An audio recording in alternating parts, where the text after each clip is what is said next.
Howdy folks, hope you're all having a good one, and welcome to another episode of Mingles with Jingles. Before we get started, I've got news of another book that you may be interested in. This one comes from my very good friends, who I'm sure many of you have probably heard of, Bernhard Kast of Military History Visualized, and Christoph Bergs of Military Aviation History. Together they formed a publishing company, Military History Group Limited. I've already talked about one of the books that they've published, Stuka, The Doctrine of the German Dive Bomber. I think it's fair to say that these guys are becoming specialists in tracking down primary source historical military documentation and translating it into English for us, and they're doing it again with the release of their new book, Tank Assault, the Combat Manual of Armoured and Mechanized Forces of the Red Army, originally published in Russian, obviously, in 1944, and presented here in a bilingual edition in the original Russian and translated into English. This is the actual field manual of the Red Army tank forces in World War II, based on the extremely harsh lessons that they learned prior to 1944. It covers the tactics, formations and doctrines of the Red Army for tank warfare, information on combat, ranging from a single tank all the way up to a full tank company. If you order it prior to the 25th of November, you can get it for a 15% discount, link in the video description. Maybe get it as a Christmas present or a birthday gift for the tank nut in your family, or just treat yourself if that tank nut is you. So, what's been going on this week? Oh, before I forget, actually kind of related to what's been going on this week. So earlier on, I think it was Monday actually, so a week ago, the PC had to go into the shop in order to get a new power supply and a new graphics card fitted. Yeah, I know fitting a power supply isn't difficult, but my power supply wasn't modular, and look, there were complications, so I figured I'll just pay somebody to do it. That way I know it'll get done properly. Well, anyway, that meant that I had to switch to the backup PC, which basically hasn't been switched on for 2 years, which meant there was an awful lot of updating that needed doing, and oh wow, that was traumatic. But I'll get onto that in a moment, because while I was downloading and installing updates, one of the things that I was downloading and updating was the Epic Games launcher, because I didn't know how long the PC was going to be in the shop for, so I might have to spend a couple of days, because I needed to work and get videos done. So amongst the many other things like Cyberpunk 2077, World of Tanks, World of Warships that I was downloading and installing, one of those things was the Epic Games Store launcher, and while doing that I noticed, do you remember Deliver Us Mars? The sequel to Deliver Us the Moon? I did a video series on it, thoroughly enjoyed it, very good game. Free on the Epic Games Store right now. I mean, the game was an absolute bargain at full price. For free? Shut up and don't take my money. So yeah, Deliver Us Mars, currently available for nothing on the Epic Games Store. So anyway, about updating the backup PC. This is something that I have noticed before when it comes to updating Wargaming titles. World of Warships and World of Tanks. I don't know what it is, and by all means let me know if you've had a similar experience, or even if you haven't, if everything works smoothly for you. But here's the situation. Monday morning, first thing I do, power down the main PC. Take the graphics card out, because it's having a new graphics card fitted as well, and then swap it over into the backup PC. Then start the process of downloading and installing updates, drivers, game updates and so on into the backup, which effectively hasn't been turned on in 2 years. A relatively painless process, made even less painless by the fact that I use NordPass as my... Don't worry, it's not a sponsored video, but I do have to say NordPass saved my ass, remembering all those passwords and logins for me. Otherwise it would have been a very painful process, but it wasn't, or it shouldn't have been. Except I had to update a couple of Wargaming products, World of Tanks and World of Warships, and I have no idea why. I mean, this was particularly bad because I had 2 years worth of updates to download and install. But even when I'm just upgrading from one patch to the next, it always takes forever. I have no idea why. It'll download a bunch of whatever the next update is, and then it'll just stop and stay installing for 20 minutes, doing nothing. And then it will download the rest, and it will say installing again. And it's got this really nasty habit of stopping at 99% and just waiting for 10 or 15 minutes with 1 megabyte left to download before eventually getting on with it and doing it. So I'm kind of used to this. Don't know why it happens, but I'm kind of used to it in the normal course of events whenever World of Tanks or World of Warships releases a new patch and you have to update. But it is absolutely nothing. Annoying though it is nothing compared to the colossal ball ache that you have to endure if you're trying to install 2 years worth of patches and updates. So I set up the backup PC, and the very first thing I started to update, because I didn't know how long the PC was going to be in the shop for, could have been a couple of days, so I needed World of Warships installed in order to be able to run replays and do videos. So I started the update process, and I thought, well, while I'm here I'm going to want to play the Phantom Liberty expansion for Cyberpunk as well, so I started downloading that through Steam.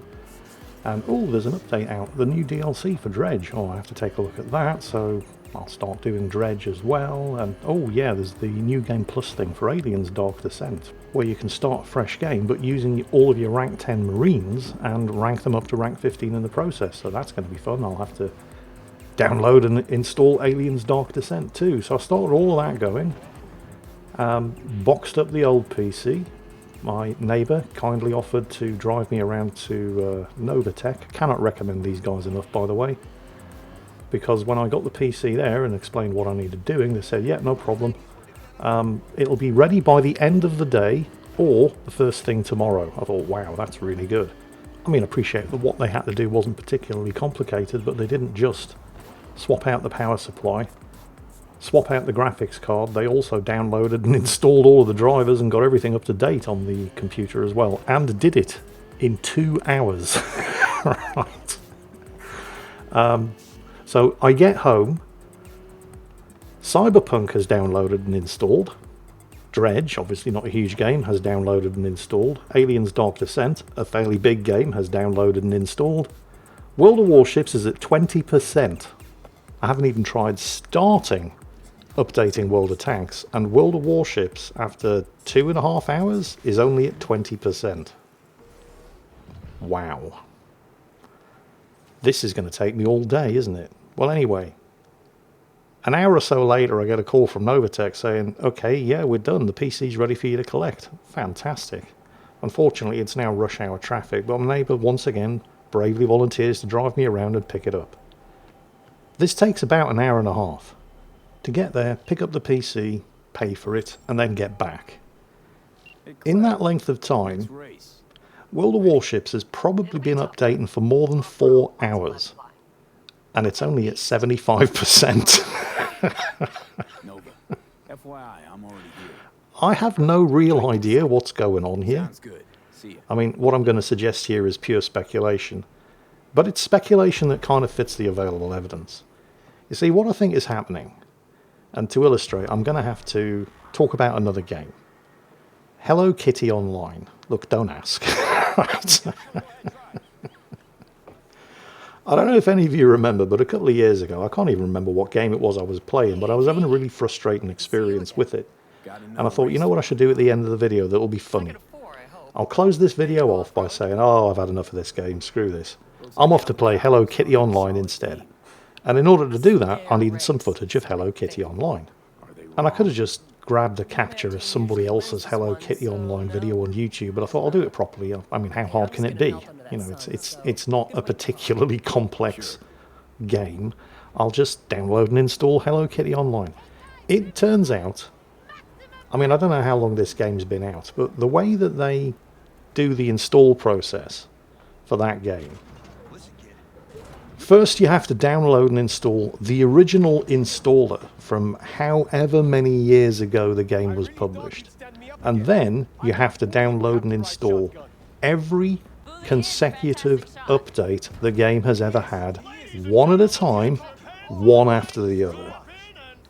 It takes hours. It is the most annoying, clunky, stupid update process. It's like they never seem to make a fresh installer. You always have to go back to the original game installer from whenever the game was first released and then do every single patch since then one at a time. And you know you're doing that because the installer tells you exactly what it's doing. I think World of Tanks and World of Warships do the same thing, or something very, very similar. They just don't make it quite as obvious as Hello Kitty Online does, because that would make them look like a bunch of idiots. Instead, they hide the same process behind one big loading bar, rather than giving you 47 consecutive different loading bars as each patch since you last updated the game gets downloaded and overwritten on top of each other. Because I cannot think of a single other legitimate reason why World of Warships should take 5 hours to update. And of course the whole thing ended up being a colossal waste of time and bandwidth anyway, because I managed to get another PC boxed up, shipped to a repair shop, fixed and updated, then reboxed up and returned home before World of Warships could get itself up to date. Cyberpunk 2077, a bigger game by the way, as well as Aliens Dark Descent and Dredge, managed to download and install while sharing bandwidth with World of Warships, and then once they were done, in 20% of the time between them that World of Warships was taking, and World of Warships had all of my bandwidth, 500 megabits by the way, it's not a slow connection, and World of Warships still took 500% longer than all three of those games combined, while having all of the bandwidth available to itself. What the hell is going on? Oh, but World of Warships has to download and then unpack and decompress and what, and Cyberpunk 2077 doesn't. I have no idea. Can't explain it. Well, I think I have explained it, but I think it's a case of the Hello Kitty Online. I just can't prove it because they don't have the most transparent download process. You just get a loading bar. And lots and lots and lots of very long pauses. But if there's anybody out there listening to this who's a little more tech savvy than I am, if you have any idea what is causing this absolute ball ache of an update process every time there's a patch for World of Warships and World of Tanks, I'd love to hear about it. Anyway, so moving on swiftly. Obviously I got the new PC back. There's an RTX 4080 in there, and it is absolutely glorious, as you can see here. This is running at 4K with ray tracing overdrive mode switched on, full path tracing, and I'm still getting 80 frames per second. It's just amazing. And on the weekend I actually completed Phantom Liberty. Now there are going to be no spoilers here, but funny thing happened on the way to completing the Phantom Liberty storyline in Cyberpunk 2077. So I'm at one of the endings, and the experience has been absolutely glorious. All the consequences of the choices and decisions that I made, all of the betrayals, the people that I trusted, the people I didn't trust, all of the deception, it's all coming to a conclusion, and it is amazing. The story has been so good, and this is just one of the possible outcomes. Definitely going to be going back and seeing what the other outcomes are, but for the moment I am completely 100% invested in this particular ending, and it has absolutely been worth the weeks of gameplay that I've put into it. I'm recording, of course, for YouTube. This is going to end up in a video, and I'm probably minutes away from the conclusion. And Akazuki, who likes to sleep on the shelf above my PC, picks that moment to wake up, steps off the shelf, onto my PC, and plants her paw firmly on the power button. Things got a bit emotional. I